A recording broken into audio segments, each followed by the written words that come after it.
Hello everyone, welcome to the Red Men TV. It is the Deep Dive. That's Josh Williams, I'm Chris Pajak. This is a Q&A because it's the international break. We've got questions from Facebook, Twitter, Instagram, Josh's Instagram, my Instagram, Red Men's Instagram, all of them. We're going to try and stay clear away for as long as possible around the Manchester City content. We've done a full preview, 35 minutes on redmenplus.com from the tactical perspective of Klopp going up against Guardiola for this game. So if you're wondering why we're not answering those questions, and if you're watching with us live, that's why we've done our tactical preview. But if anything really tickles the fancy, we will maybe go into it. But yeah, thank you very much for joining us for this one. Always an interesting show. The first time we did it was Bosch, wasn't it? So we thought we'd bring it back out, and obviously with no games, it makes it a little bit easier for us content-wise to be able to get something to you guys, which we always want to do. So we're going to start, Josh, with some of the Facebook questions, and you can see on my laptop screen here, Leon Fox has put a really interesting one in. Do you agree that Sobbo should have more of an impact in the build-up play than Trent? Are we using Szoboszlai in the best way possible versus Trent playing the balls out from defence? So I'm assuming Leon here is kind of saying that Sobbo's not being used enough for his liking. I think that's a fair shout, but I don't agree that he should be used more than Trent in the build-up phase. I think that's arguably Trent's best quality in terms of just building the game from the back, finding the pockets and moving the ball forward and finding players in more advanced areas and stuff like that.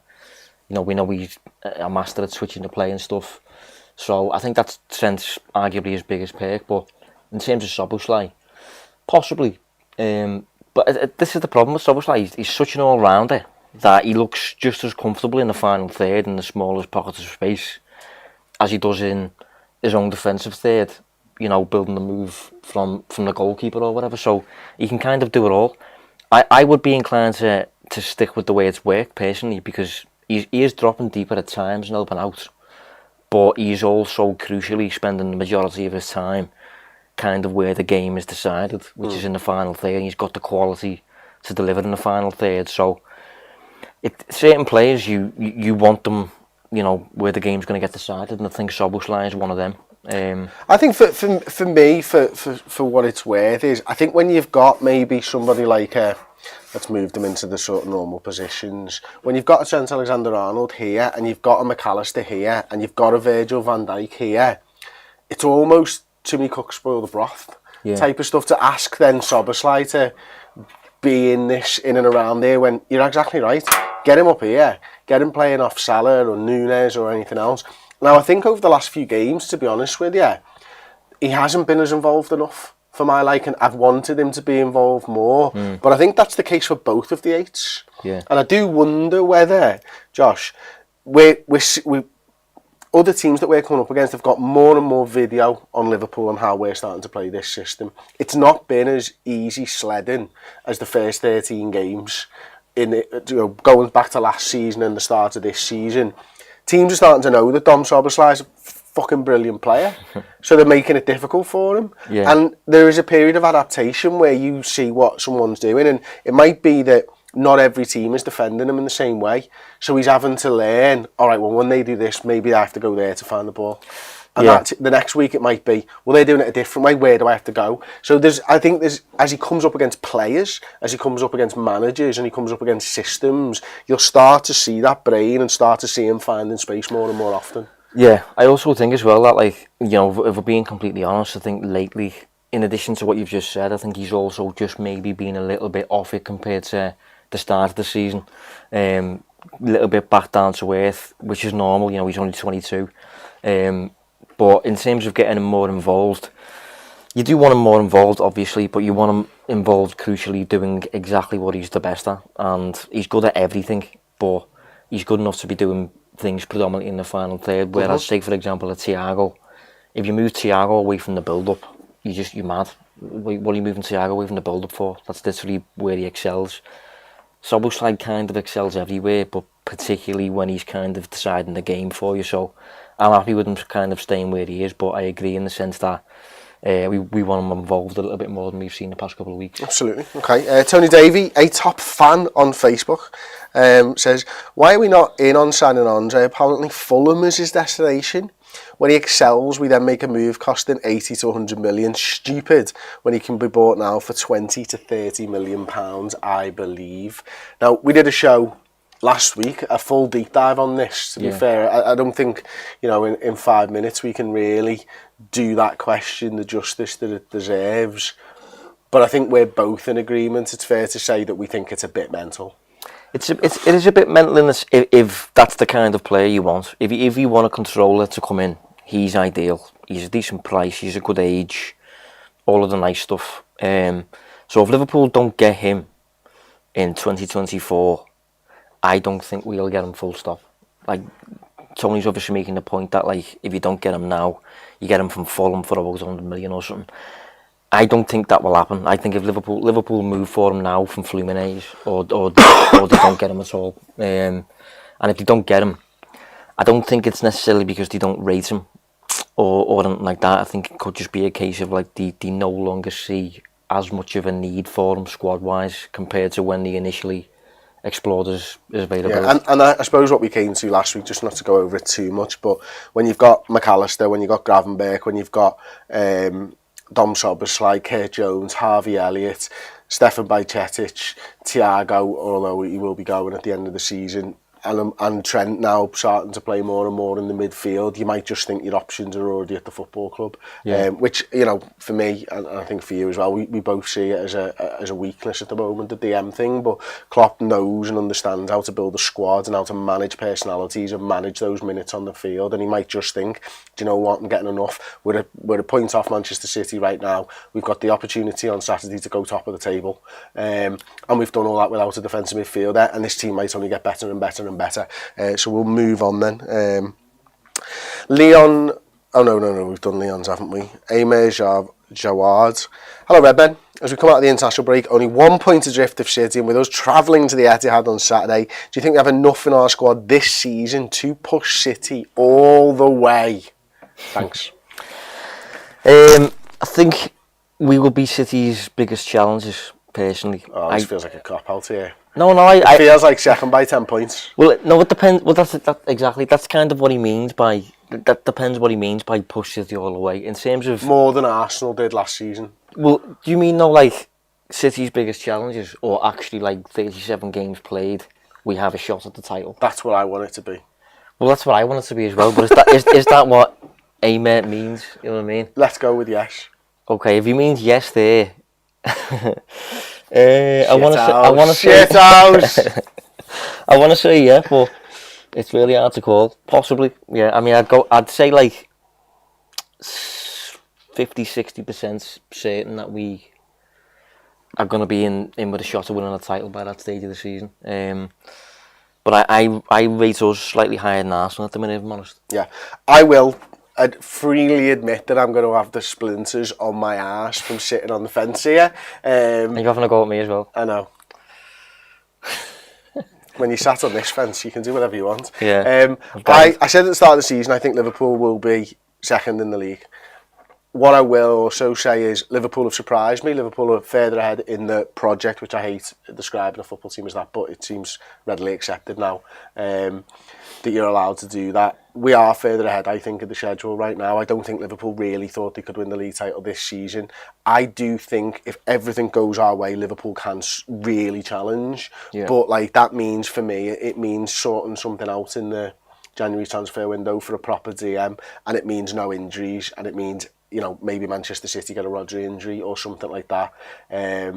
We're not in the driving seat, but you just never know what this squad of players is going to be capable of, especially if they win at the Etihad. What that does to their confidence, what that does to their belief and momentum going into this run of games. Like, I actually do think Liverpool are going to be top at Christmas. Like, I genuinely do think that. We did the points on the Bias Football podcast yesterday, and where we were like looking at everybody's fixtures and the games that they've got. I think Liverpool are going to be top, and if that's the case, Liverpool got a really great chance at winning this league. Yeah, well, I had a look the other day, and so far, I think based on the points that we've accumulated, Liverpool are on course for, I think it was 86 points so far this season. That's generally in and around like a title challenge, to be honest. Guardiola tends to be around 90. So if we can, and bear in mind we've had a few red cards. So, you know, say for example the Spurs game, if we don't get 8 players sent off, we maybe win that game. And then we're up towards like 90 point pace. So if we can aim for that and get in and around that, then I think we've got a chance of winning it. Yeah. Okay. Hitch and Baz, this is a tough question. During your research for the numerous deep dives you've done, I'm going to put this as an overlay. Actually, I'm allowed to do that, aren't I, Joe? I should have prepared an answer for this one, you know. Great. During your research for the numerous deep dives you've done, what's your favourite thing about Chris? Is that what he said? No, but you haven't researched an answer, so I thought I'd help you out. I'm kidding. No. What's the most shocking stat, good or bad, you've ever uncovered about a Liverpool player? Maybe let's expand this to not just deep dives, because you've been doing this for a long time now. What's the one thing that maybe you've looked at and gone, wow? I can't say this too many more times to buy you any more time, but like you might have just gone, wow. Do you know what? There's not that many things that are coming to my mind. I maybe needed a bit more time on this. Nothing surprises Josh Williams. It depends. It depends how mad you want to go really, and what is mad. But a couple of seasons ago, for example, I don't think it was last season, but it was the season before, when Norwich were last in the league and they finished absolute bottom of the table. In that season, they took more shots than Arsenal, which I thought that was mad. This might be one of the only genuine times you get to go, ooh. Yeah, I was like, how does that happen? And they end up finishing 20th and going down with a team of kids, and Arsenal qualify for the Europa League and start building the Mikel Arteta or whatever. That was a mad one. Sliding doors there. Norwich could be Man City's biggest challenges if they didn't have shit I'll try and think of another players. one, because I feel like there's definitely a few over the years where I've thought that is insane.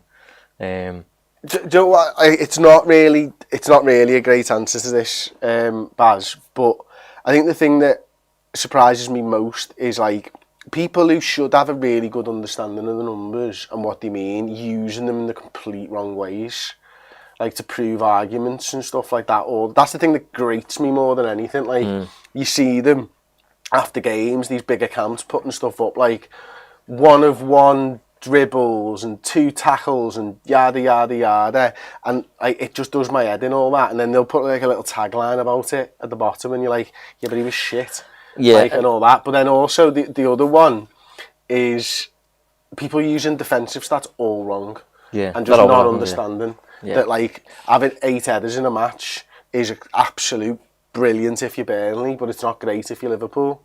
Type of thing, and there's just overinflation of defensive numbers. Yeah. Because good defenders don't show up in them. Yeah. One thing I'd throw in there actually, which is I suppose a bit of a defensive stat, is a mad one. A mad one that I'm not sure I will see again is Van Dijk not being dribbled past for 65 consecutive games. That's obviously basically 2 seasons worth of Premier League games, really. Am I right in saying he's on a run now? Is he the only player in the league this season that's not been dribbled past as well? Yeah, he hasn't been dribbled past this season, no. And to be fair, that it's a weird stat, because like at the time I remember looking at it, and I looked at the other players in the league, and say for example, someone who'd only been dribbled past once at the time might have been like Wes Morgan or someone like that, who's not the best by any means. So I think a lot of it is a stylistic thing. And it's not necessarily like an amazing indicator into quality. Like there will be defenders out there across Europe at the minute probably who haven't yet been dribbled past and aren't like Liverpool level. I don't like that, but to go 65 games in all competitions without being dribbled past once is quite insane. Like, and I do think it's also an indicator of just Liverpool's defensive security as a unit at the time. With the midfield 3 and that we had, protecting Van Dijk and stuff. Just all round Liverpool just being the best defensive team in Europe by a mile, and Van Dijk benefiting from it. Okay, so that's a mad one. John Sass has said Kostas Tsimikas, is he actually decent covering Robbo in his games defensively and offensively? Any form of comparison would be good. I'll get those up now, but I think if you give us the general sort of I think for feelings? me, yeah, I think offensively, I would say he's fine. I think he's good on the ball, moves it forward, good from set pieces. I think his delivery into the box is arguably better than Robertson's is. And I think he also overlaps as well. He gives us the overlapping and things like that. I think the problem for me, and this is something that he just can't influence, is his pace.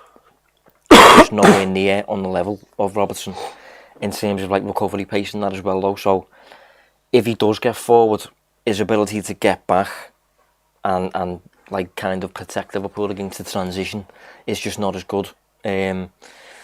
Because he's not as quick, and in terms of getting forward and that, he's not as much of a threat in behind and like that, because he just hasn't got that attached to his game. And I think when Robertson's not playing, you realise how much of a quality that he's got.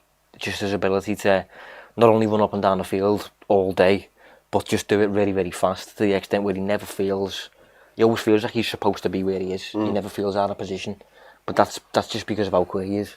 Okay, I've got a little graphic on the screen for you now, and might surprise you, but this is again why I think you need to dive deeper into numbers. This is Andrew Robertson last 365 days versus Kostas Tsimikas last 365 days. You can see the red spidergram is Kostas Tsimikas, the blue, I don't know, I think I'm colourblind, one is Andy Robertson. Now, you put that on Twitter, and Kostas Tsimikas is the best fullback from the two.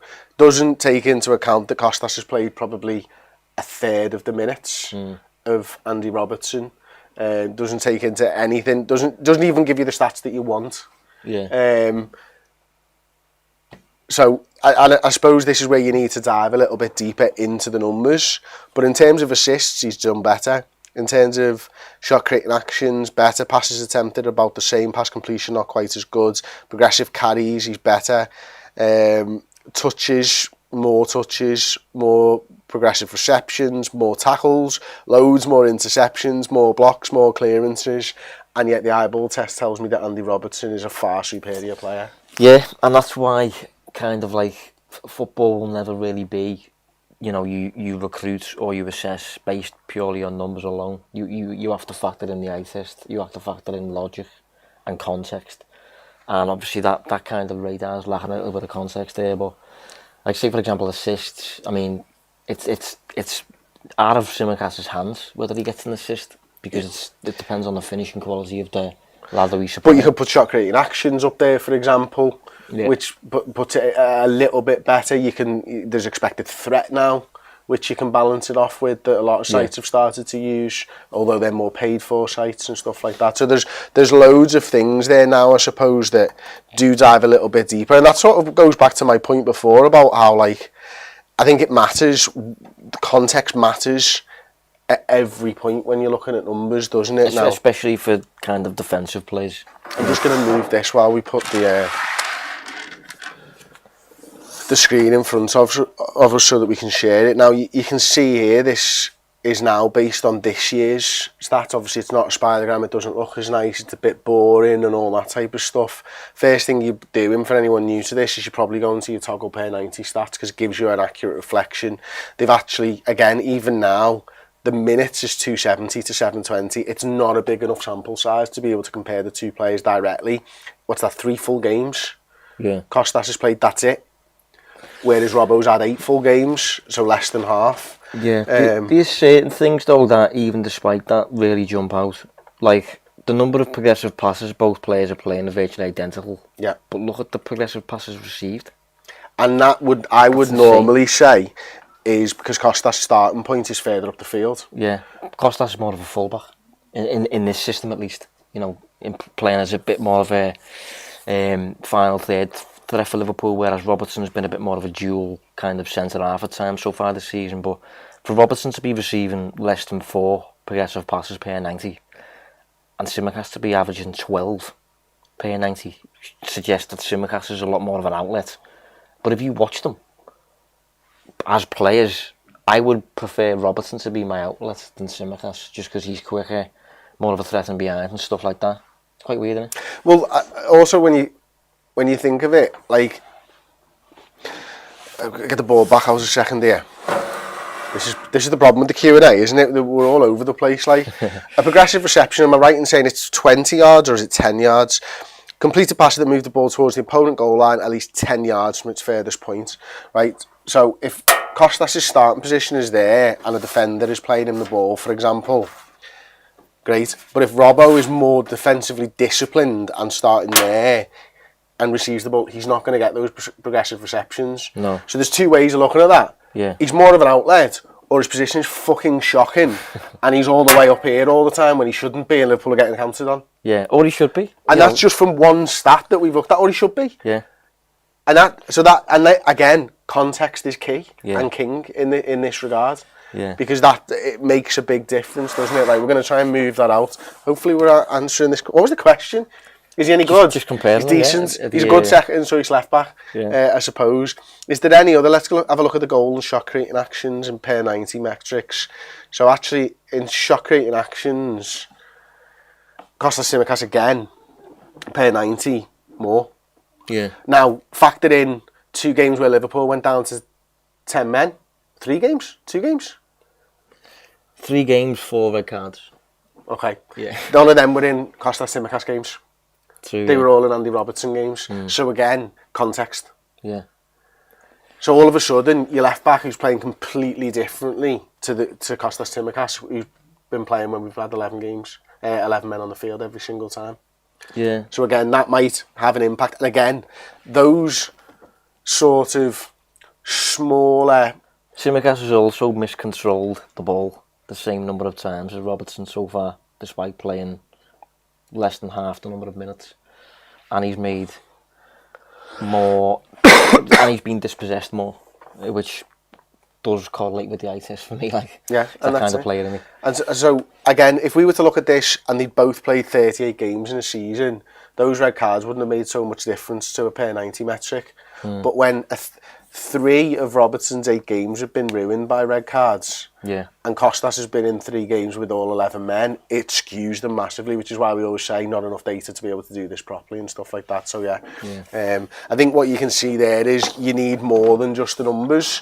Can I just move this back in case we... It's the context that comes above everything else. Yeah. The ability to kind of translate what the numbers are saying in an unbiased way as well, rather than just almost having your own opinion and leading people there. Yeah. That's another thing that does my head in with it. Yeah, does my head in as well. I like to sort of, and I've said this so many times to you over the thing.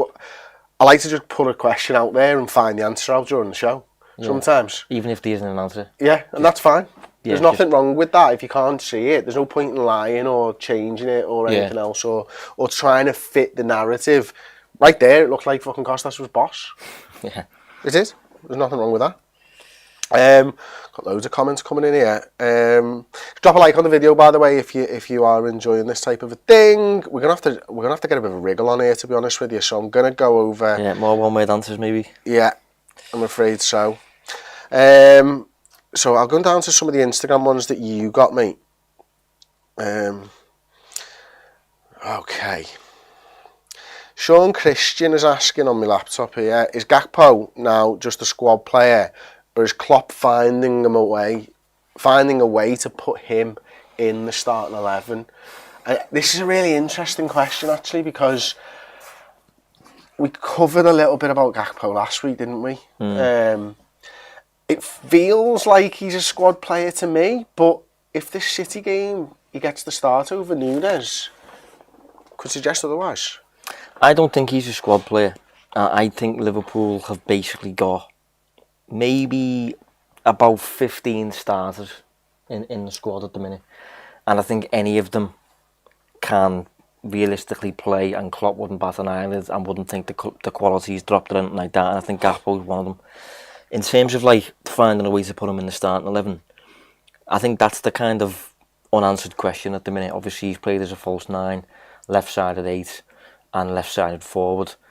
I think he can do all of them to an okay level. I thought he'd be better in all of them, to be honest. I think his standard can increase in all of them, specifically in a midfield role. I thought he'd get more minutes as kind of advanced number 8. But when he's played there, the game's passed him by a little bit. He hasn't touched the ball as much as Szoboszlai on the opposite side, for example. I think he needs to get more involved in that sense. But he's got like enough of a rounded skill set to not really be a problem and be kind of like a player who you can use wherever you need him almost. But in terms of like where his fixed spot will be, I don't think he'll be like a Núñez, where Núñez becomes Liverpool's 9 and only ever plays as the 9. I think, and Salah, for example, only ever playing on the right side of Liverpool's attack. I think Gakpo will just permanently just move all over the place depending on the needs of the team and whoever we're up against and things like that. It was a brilliant one-word answer. Hello Josh and Chris. Deep dive is my favourite thing on Red Men TV. Chris, when you say proper DM, who is your pick for that position? I am going to say that my pick for that position is Rodri. I think he's the best in the world. I thought you meant for Liverpool. And I think he's the best in the world. I agree. And I think this is my one-word answer now. Right, back in the day, Claude Makelele would play there, mate, and that was a proper DM. That I don't think Liverpool are looking for a player like that. I don't think they're looking for, a Mascherano type of a player. I think football's changed in the last 15, 20 years, whereby I use that word. What I mean is I want a ball hawk. I want someone who loves going and getting the footy back, but I also want them to be able to play at the same time. Yeah. More than just a proper old school Didier man destroyer type of thing, because that's what our system needs. We need someone who goes and gets the ball, gives it to the other lads, and we play from there, but also needs that ability to play, be comfortable in possession, have everything that Xabi Alonso has got, coupled with what Claude Makelele got. And unfortunately, I think that's Rodri. Yeah, I agree, but City probably not going to sell as Rodri. No. He didn't say. Do you think that's the question, though? I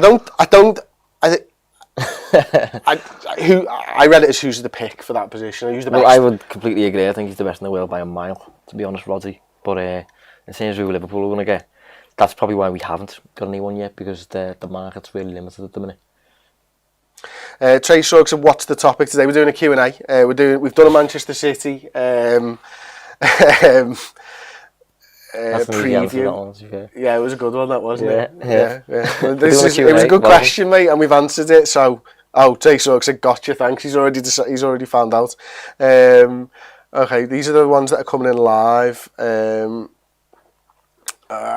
going to be tough. There's loads. We had a super chat from Veronica. Thank you very much, Veronica. Sent us £2. Really appreciate you. Samuel Legatus feels like a title decider, which is great to say. He continues. I wouldn't say it's a decider just yet, though, would you? It's a bit early for that. We've got to have him at Anfield. Hopefully as well. The decider will be at Anfield, yeah. Okay, right, over to Instagram again if you give me a second. Man with no name 23 says, do you think Liverpool watches Deep Dive? It's a wonderful, wonderful question, but no, sadly not. I can't see Jurgen Klopp sat there right now watching. He's got a Plus subscription, mate. He's on the Man City preview. Yeah, I just can't see it there. Sat in the bath watching us, but hopefully. Why did you put him in the bath? I put a bottle of wine next to him as well. Did you? Yeah. I'd have him with a beer and that fucking umbrella that he loves it so much. Yeah. I would love it, but equally, I would love it if they just enjoyed it to go, they're so wrong. Or something like that, more than anything else, because what they do at their level is far and away, like, I can't even read some of the stuff that's out there from them. Like, if you've ever, and I know you've done it because we were looking at something where you had a graphic and I was like, that's from his paper, Ian Graham's paper, wasn't it? Or was it, you know what I mean? Ian Graham's got a paper out there that you can read on like spatial. That's Spearman, actually. It's Will Spearman, sorry, and he's the new guy, or he's been promoted to a higher position at Liverpool. Like, it's I can't understand it. No, I can't. I can't. It's over my head. I know individually, roughly speaking, what all the words mean, but put them in a sentence or a paragraph, and like, you can Google it, Will Spearman. What's it called? I don't know. He's done a few. Yeah, I mean, if you wanted the most popular one's just on pitch control. It's amazing stuff. Like, it's groundbreaking stuff. But I think he's done loads. We think we don't understand it. We're told it's groundbreaking stuff, but we don't understand it. Like, and that's the level that these guys are at. Yeah. We try and give you as more than just opinion on this show, and I think we do a really good job at that, to be honest with you, with what we've got available to us, which is limited brain capacity by comparison to the people who run Liverpool Football Club. But then equally, we're better than them on other things like, you know, personality and that. Hopefully. Well, that's why people tune in, I think. I really hope so. Will Endo make it at Liverpool? What does his numbers tell you? Class Quatch. This is a class name. Yeah. It depends what you mean by make it, because he's already 30, isn't he? So, I think whatever he's doing now is what he will keep doing, personally. I don't think he will get to a point where he's a starter, if I'm honest. Maybe, but I can't see it. Do you think he knew that coming in? Yeah, I do. Then he's made it? Yeah, I think he's come in as a player who Klopp will know will basically play when he needs him, won't kick up a fuss when he's not involved, unlike Jordan Henderson, for example, who was a problem when he went and playing. Endo looks more satisfied, more of a leader in that sense, to just kind of be a bit Milner and come in when he's needed. But in terms of like the numbers and painting, it was like a Moneyball little gem or something like that. No, he's just kind of like a decent, experienced leader of a DM who will just play when you need him, and that's what he's going to keep being for me, I think. Okay. Rob Madrid's come up with a great one over on Instagram for us. What's the new or missing metric in data analytics that needs improvement? So there's kind of a few when it comes to this, but I think the kind of missing thing that we still haven't achieved is basically like off-ball stuff. Yes. Mainly. So I think most statistics, and this is why it's difficult to judge defenders really, most stats and all that, numbers, all that stuff, they're kind of event-based. So if you shots, clearances, tackles, these are all events happening where you're like, yeah, that's just happened type thing.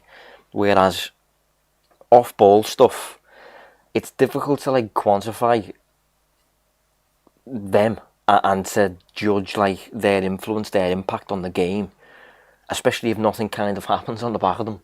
So yeah, like that's something that Spearman's touched on. We've just mentioned Spearman there in his pitch control work, kind of quantifying like the impact of certain movements on the game and how a certain run might open up space, what runs generally cause issues for the defensive line, what don't. Players who offer value in that sense, players who don't. Like I think, for example, Roberto Firmino was always a player who you wouldn't really associate, to be fair, with like, valuable runs in behind or whatever. But I think off the top of my head, Firmino was always a player who offered a lot of value just by his off-ball movements, and how that kind of opened up spaces for Liverpool to exploit and stuff. But in terms of like data analytics and assessing like what's missing and stuff, I think it was Cruyff who famously said, didn't he? What did he say? He said something like, in a 90-minute game, you're on the ball for about 3 minutes. Yeah. It's what you do for the 87 minutes that you don't have possession that makes you a good player or not. And if you think about data analytics, we don't really have much info at all, especially in the public space, about like, what players are doing in that sense. Absolutely. I think for me, the biggest gripe I've got at the moment is probably the per 90 metrics, because I think it's an easy fix for them. So I've got it up on my laptop now and I'm just trying to find it. Where's goals on a match report? You'd think, goals, right, okay. Yeah. So, right, look, Richarlison here, 1 goal, 1 assist, Mins played. He's actually played 11 on there. He might have sorted this out now. Did he come on? You can still touch on your point though, I know what you're saying. So, Richarlison came on, and now look, he came on in the 80th minute. Right? Yeah. And he got 1 goal and 1 assist, and they've given him 11 minutes. But that game went on for another 16 or 17 minutes afterwards. Because of the mad added time. Because of the added time. So in his per 90 metrics are going to be fucked all year or wrong all year because they've attributed 1 goal and 1 assist to 11 minutes of play when he actually played for 28 minutes. Yeah. And like the added time thing, that just seems like such an easy fix for me. Yeah. It's kind of a modern problem though, isn't it? Like a very new problem really, and this is kind of another difficulty with stats because the game's always changing. Yeah. The game, they're introducing the new offside law soon and things like that. That'll probably have a massive impact on like, how teams attack and how teams defend and stuff like that. So. Okay. Here's a good one to end. There's familiar express. When Salah goes away on African nations, which formation personnel changes will Klopp try? Thanks. Do you want me to go first on this one? Yeah, go ahead. So, I think obviously you've got Mo Salah over here. There's a couple of different ways you can skin the cat as far as I'm concerned. Maybe Diaz moves across to this side. Maybe. We've seen it happen before. We've seen Diogo Jota play there as well. The one that interests me the most with the options that we've got available, and it won't be to everyone's liking, especially if you really want a left footer in that position, is Dom Szoboszlai's done it as well. So ultimately we're going to play, I think, whatever we do with 3 forwards, and it's pick your poison. Which one do you think is going to work the best? Yeah. He's used Jota probably the most there. Jota would probably be my pick, I think, simply because he's like the most two-footed player in the league, so he doesn't have any issues with that. So you'd kind of retain that dynamic. If you really want that dynamic, the other option is Elliott. Elliott's the other left footer in the team. Mm-hmm. So he could play over there, but he doesn't offer anywhere near the same kind of dynamic as Salah. Not as much of a threat in behind, doesn't score as many goals, but he is left footed, so he's another option there. And as you say, Szoboszlai is an option. Does have experience over there, obviously a really good player. And we have the options in midfield when everyone's fit to play Elliott in midfield, or bring in Gravenberch or Jones or whoever it might be. You've also got like a real wild card shout and throw Endo in there. Mm-hmm. Not left footed, but he is rapid and he can get to the byline quite often, and that should benefit Darwin Núñez for tap-ins. So yeah, we've got a few options there, but I think Liverpool will pretty much play in the same way. I don't think they'll start tampering with formations and all that stuff. I think they'll just they'll either use Szoboszlai, Elliott or Jota over there, in my opinion. Yeah, no, I think that's right, mate. Okay, well, there you go. I think we've done the Q&A justice. Thank you for everybody who's got in touch with us, who's jumped into the YouTube chat and stuff as well. Really appreciate each and every one of you. If you want more, and you want that Man City preview, we've got a 50% off your yearly captain subscription, so it's only $34.99 for a full year's worth of Redmen Plus, and you get the Man City preview, 35 minutes, tactical preview, looking at Guardiola and his system, Liverpool's system as well. Use the code DEEPDIVE on a captain yearly subscription, and you will get it for just $34.99, a full year's worth of Redmen Plus. Thank you so much, Josh, as always. Thank you again for your insight. It's been an absolute pleasure, and I'll see you all soon. Ta-ra. Thank you so very, very much for checking out the video. If you enjoyed it, drop a like. The season is now well underway. If you need extra Redmen content, be it podcast, videos, documentaries, interviews, and general shows, fill your boots on redmenplus.com today.